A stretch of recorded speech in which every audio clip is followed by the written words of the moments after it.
తృప్తి డిమ్రీ యానిమల్ సినిమాతో రాత్రికి రాత్రే నేషనల్ క్రష్ గా మారిపోయింది. ఆ తర్వాత కూడా అలాంటి బోల్డ్ పాత్రలే చేస్తూ కుర్రాళ్ళ హాట్ ఫేవరెట్ గా మారిపోయింది. ఇటీవల వచ్చిన బ్యాడ్ న్యూస్ సినిమాలో తన అందచందాలతో ఆకట్టుకుంది. తాజాగా తన కొత్త సినిమాలో మేరే మెహబూబ్ సాంగ్ కోసం వేసిన స్టెప్స్ పై విపరీతమైన ట్రోలింగ్ జరుగుతున్నా వాటిని పెద్దగా పట్టించుకోవద్దంటూ ఆమె చెప్పడం విశేషం.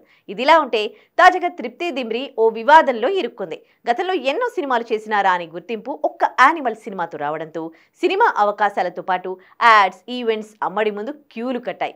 అందరి హీరోయిన్స్ లాగే పలు ఈవెంట్స్ కు హాజరవుతూ కోట్లలో డబ్బులు సంపాదించుకుంటోంది.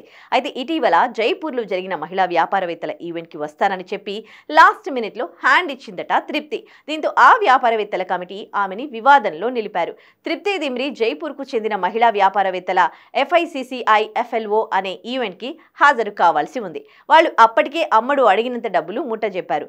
డబ్బులు తీసుకుని మరి దీనికి రాకపోవడంతో ఆ ఈవెంట్ లో తృప్తి డిమ్రీ ఫోటోతో వేసిన బ్యానర్ పై కొంతమంది మహిళలు ఆగ్రహంతో బ్లాక్ పెయింట్ పూశారు.